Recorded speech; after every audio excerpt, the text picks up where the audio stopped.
wanamuonea wivu. Kwa nini wao waseme kwamba anatumia dhahabu na mali za nchi yake vibaya? Manake hapo kuna vitu, yani kuna chokochoko inayoendelea, lakini hawataweza. Mungu yupo. Huyu rais ambaye anapitia misukosuko mingi, manake nini? Ndani yake kuna Mungu, na Mungu ndiye atakayeamua kwamba huyu mtu afe au aishi, kwa sababu hakuna mwanadamu yoyote anaweza kuondoa uhai wa mwanadamu kama Mungu hajaruhusu. Kama amefanya majaribio ya kumpa sumu na imeshindikana, maana yake nini? Mkono wa Mungu uko pamoja naye. Okay. Yes, maana yake ukiwa na mkono wa Mungu, Mungu lazima kutetee. Hata kama utapitia majaribu, hata kama utapitia misukosuko, lazima Mungu aonekane. Au sio bana? Asante kwa kuichagua PTV Tanzania. Kwa kwanza kutazama video zetu kwa kubonyeza subscribe button nyekundu hapo chini ya screen yako, kisha bonyeza alama ya kengele itakayojitokeza. Habari za huduma mtumishi? Kwa kweli mimi nimshukuru Mungu kwamba kila kitu kinaenda kama Mungu alivyopanga, kwa sababu mwenye huduma ni Mungu. Okay. Mimi nasimama tu kumwakilisha Mungu, lakini aliyebeba huduma ni Mungu mwenyewe. Yeah. Leo bwana, nimeamua tuzungumze kuhusu rais wa Burkina Faso, namna anavyoandamwa na baadhi ya mataifa huko mbele. Kwa mfano tuliona juzi kauli ya jenerali wa Marekani alivyodai kwamba rais wa Burkina Faso anatumia vibaya dhahabu ya Burkina Faso. Kiukweli ni kauli ambayo ilizua gumzo kweli kweli, na tukaona Waafrika wengi walivyomjia juu jenerali wa Marekani alivyomwandama ama alivyozungumza kwamba rais wa Burkina Faso anatumia vibaya dhahabu ya Burkina Faso. Sasa baada ya kuona maoni ni mengi, nikaona leo nifike nyumbani ama ofisini kwa Nabii Chandaro, na yeye azungumze, yeye kama mtumishi wa Mungu, nini ambacho anakiona kwa rais wa Burkina Faso Ibrahim Traore, namna anavyoandama, lakini pia namna anavyoendesha utawala wake tangu aingie madarakani, yani akalie kiti cha urais Burkina Faso mwezi Septemba mwaka 2022. Hiyo ni historia ya mtazamaji, kwamba Ibrahim Traore alikalia kiti cha urais Septemba 2022. Mwamba ndio alivyokaa pale kwenye kiti, na mpaka sasa hivi tunaona mambo ni mengi anayoyafanya, na watu mbalimbali wakubwa duniani wengine wanajivunia utawala wake, lakini baadhi ya watu wanazidi kumkosoa na kuzungumza mambo mengi. Sasa nisiongee sana, nikupeleke moja kwa moja kwa mtumishi wa Mungu Nabii Chandaro, na yeye azungumze kwa mtazamo wake kuhusu rais wa Burkina Faso. Twende moja kwa moja uweze kumsikia, na hii ni PTV Tanzania. Yani yule amesimama kutetea haki ya nchi yake, lakini pia amesimama kutetea haki ya Waafrika. Wanamuonea wivu. Kwa nini wao waseme kwamba anatumia dhahabu na mali za nchi yake vibaya? Manake hapo kuna vitu, yani kuna chokochoko inayoendelea. Manake hapo kuna wivu. Yesu wa kwanza kujaribiwa, Yesu mwenyewe alijaribiwa. Nataka tuangalie maandiko hapa. Ile Mathayo sura ile ya 4, ule mstari wa kwanza inasema hivi: kisha Yesu alipandishwa na roho nyikani ili ajaribiwe na Ibilisi. Unacheki hapo? Okay, akafunga siku 40 mchana na usiku. Mwisho akaona njaa. Huyu ni Yesu. Tunasonga mbele. Mjaribu akamjia akamwambia, ikiwa ndiwe mwana wa Mungu, amuru kwamba mawe haya yawe mikate. Maana yake ni nini? Shetani alijua kabisa kwamba Yesu ndani yake ana uungu, na ndani yake ana ubaba, na ndani yake ana uongozi. Lakini shetani akamwambia Yesu, ikiwa wewe ni mwana wa Mungu, amuru mawe yawe mikate. Yani sawa na watu ambao wanamwambia rais wa Burkina Faso, kiongozi yule, kwamba yeye anatumia mali zake vibaya, hali ya kuwa hawajui anavyopambana mpaka sasa hivi. Okay, tunaendelea. Mstari wa 4 unasema hivi: naye Yesu akajibu akasema, imeandikwa, mtu hataishi kwa mkate tu, ila kwa neno litokalo katika kinywa cha Mungu. Tano nasema, kisha Ibilisi akamchukua mpaka mji mtakatifu, akamweka juu ya kinara cha hekalu, akamwambia, ikiwa ndiwe mwana wa Mungu, jitupe chini, kwa maana imeandikwa, atakuagizia malaika zake, na mkononi mwao watakuchukua, usije ukajikwaa mguu wako katika jiwe. Sasa huyu ni shetani. Sasa huyu ni shetani. Maana yake nini? Roho mbaya. Yani mtu ambaye ana roho mbaya, maana yake huyo ni shetani.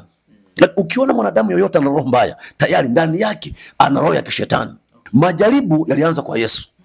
Umeelewa? Lakini kwa sababu yalianza kwa Yesu, sisi tunapopitia majaribu au huyu rais ambaye anapitia misukosuko mingi, maana yake nini? Ndani yake kuna Mungu, na Mungu ndiye atakayeamua kwamba huyu mtu afe au aishi, kwa sababu hakuna mwanadamu yoyote anaweza kuondoa uhai wa mwanadamu kama Mungu hajaruhusu.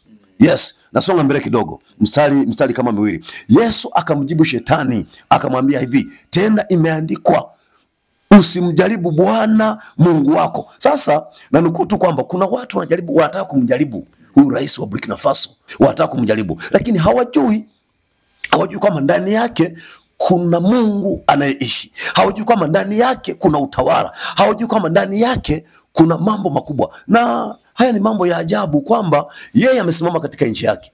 Hakuna kitu anachokifanya katika nchi zingine. Yeye amesimama katika nchi yake katika utenda haki, na ni mtu anayetetea wa Afrika weusi kama sisi na nchi zingine. Lakini ziko nchi mbalimbali kama ambavyo tunafuatilia mitandao, wanaona wivu. Kwa nini huyu jamaa, huyu kijana utawala wake una nguvu, na mahali popote anapoingia lazima hali ya hewa ibadilike? Ni hatari sana. Mwamba anagawa 5 tu. Mwamba yeye ni 5 tu, hakuna kusalimiana mkono. Ni high five tu. Kwa hiyo niseme tu kwamba wanaotaka kumshusha, unaona hapa tunaona Yesu alipandishwa juu. Wanaotaka kumshusha ili apotee, watapotea wao. Watapotea wao. Kwa sababu yule ni mtu ambaye ndani yake kuna Mungu. Mimi ni nabii, naelewa kwamba kama amefanya majaribio ya kumpa sumu na imeshindikana, maana yake nini? Mkono wa Mungu uko pamoja naye. Yes, maana yake ukiwa na mkono wa Mungu, Mungu lazima akutetee. Hata kama utapitia majaribu, hata kama utapitia misukosuko, lazima Mungu aonekane. Yaani utawala wake ni utawala ambao sisi kama watumishi wa Mungu ambao si bado ni vijana, tunajifunza vitu vingi sana, kwamba kumbe unapokuwa kiongozi inabidi usimame kuitetea nchi yako, inabidi usimame kuwatetea wananchi wako, inabidi usimame kuhakikisha kwamba taifa lako linakaa salama. Unadhani namna anavyoandamwa kwamba sijui Mwamba anatumia mali kwa kujinufaisha yeye sijui na nini, dhahabu anatumia vibaya, dhahabu za Burkina Faso, kuandamwa kama huko kutamuathiri kiasi gani? Mimi tu niseme tu kwamba baada ya kuona clip zinaendelea ambazo sio nzuri, mimi kama mtumishi wa Mungu ambaye naombea pia Afrika, kwa sababu napoomba cha kwanza huwa namwambia Mungu ibariki Afrika. Nikitoka ibariki Afrika na kuja ibariki Tanzania, kwa sababu sisi ni wa Afrika. Niseme tu kwamba kwa haya mambo yanayoendelea, hayatamuathiri, kwa sababu tayari alishajua kwamba anatafutwa, kwamba yanayoendelea sio mazuri kwake. Maana sasa hapo hao maadui ambao wanaleta chokochoko wamempa njia ya yeye ya kujigadi, ya kujilinda. Yes. Kwamba Mwamba ameshajua. Sasa kama amenusurika kufa, kama amefanya jaribio la kumpa sumu, amepona, maana yake tayari, kwa sababu Mungu yuko pamoja naye, na yeye kwa sababu ana akili na ana watu wake, tayari ameshajua sasa kwamba hapa nifanyeje ili nikae imara. Ndio maana huyu Mwamba hawezi kualikwa tu kwenye nchi akaenda kichwa. Ni mtu ambaye kwanza lazima afikirie kwamba ile nchi nitakayokwenda ikoje. Kwa ni mtu ambaye ni kiongozi ambaye kwanza ana hekima, ni kiongozi ambaye ana akili nyingi, alafu bado kijana mdogo. Alafu watu wengi ambao wana chokochoko juu ya huyu rais wa Burkina Faso ni watu ambao naweza kusema wameishiwa sera, ni watu ambao wana chuki, ni watu ambao wana wivu. Wewe utasemaje rais husika wa nchi fulani anatumia mali zake vibaya? Hiyo ni nchi yako. Hizo ni wivu, ni chuki. Chuki tu hizo. Chuki binafsi. Hizo ni chuki tu. Hizo ni chuki, wivu. Yaani sawa sawa na wewe mtangazaji hapa, unafanya kazi zako. Atatokea mwingine akuonee tu wivu.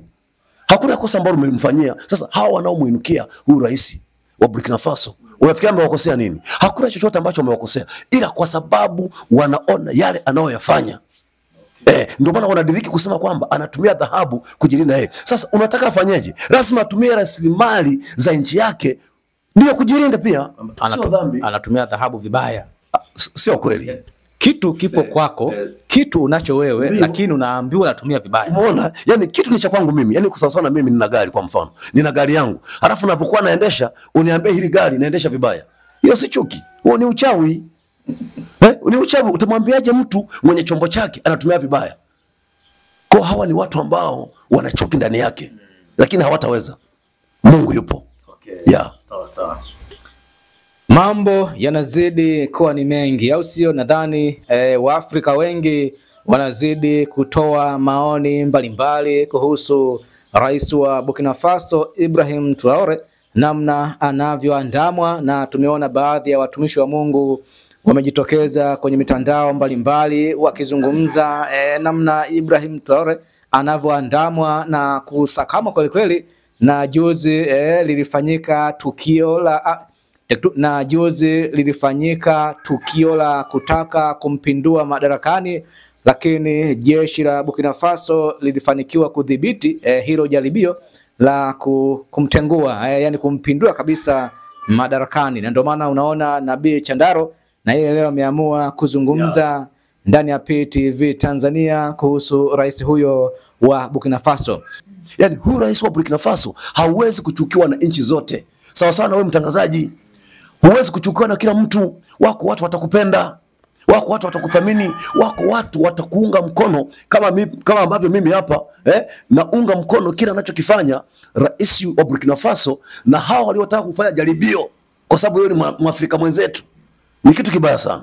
Au sio bana? Asante kwa kuichagua PTV Tanzania. Kwa kwanza kutazama video zetu kwa kubonyeza subscribe button nyekundu hapo chini ya screen yako, kisha bonyeza alama ya kengele itakayojitokeza.